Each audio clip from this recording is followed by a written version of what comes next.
আসসালামু আলাইকুম। এই আইকনটি মোটামুটি সবাই চিনে থাকবেন। তারপরও বলি, এটি হচ্ছে বিখ্যাত হলিউডের সিনেমা ব্যাটম্যান বা বাদুড় মানবের আইকন, যা মূলত বাদুড়কে নির্দেশ করে।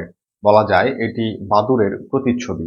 তো এখন কেন আমি এটা নিয়ে কথা বলছি? একটি ঘটনা শুনলে আপনারা বুঝতে পারবেন। সেদিন এশার নামাজের জন্য মসজিদে বসে আছি। জামাত শুরু হতে আরো ৩ থেকে ৪ মিনিট বাকি। এর মধ্যে পাশে একজন মুসল্লি এসে দাঁড়ালেন। তিনি তার ফোনটা বের করে উল্টো করে তার সামনে রেখে নামাজের প্রস্তুতি নিচ্ছিলেন। তার মোবাইলের কাভারে এই ব্যাটম্যানের লোগোটি আমি দেখতে পাই। সাথে সাথে তাকে বাধা দিয়ে বলি, আপনি ফোনটা এভাবে না রেখে উল্টিয়ে রাখুন যাতে ওই ছবিটি ঢাকা পড়ে যায়। তিনি বললেন, আপনি যেটা ভাবছেন এটি সেরকম ছবি না, এটি অস্ত্রের ছবি।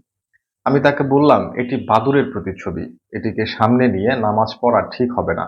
তিনি আর আমার কথায় পাত্তা না দিয়ে ওইভাবেই নামাজ শুরু করেন। তো এখন এই ঘটনাটি বলার আসলে উদ্দেশ্য কি? উদ্দেশ্য হচ্ছে সচেতন হওয়া। আমরা একটি জিনিস ভালোভাবে না জেনে কতভাবে যে ক্ষতির সম্মুখীন হচ্ছি তার কোনো শেষ নেই। আবার কেউ যদি ভুল ধরিয়ে দেয় তাকে আমলে না নিয়ে বরং নিজের ভুল জ্ঞানকেই প্রাধান্য দেই। পরবর্তীতে আর সত্যিটা জানারও চেষ্টা করি না। এই অভ্যাস ধীরে ধীরে আমাদের ভয়াবহ ক্ষতির দিকে নিয়ে যাচ্ছে। আসুন আমরা সচেতন হই। নিজেকে, নিজের ধর্মকে সঠিকভাবে জানার চেষ্টা করি।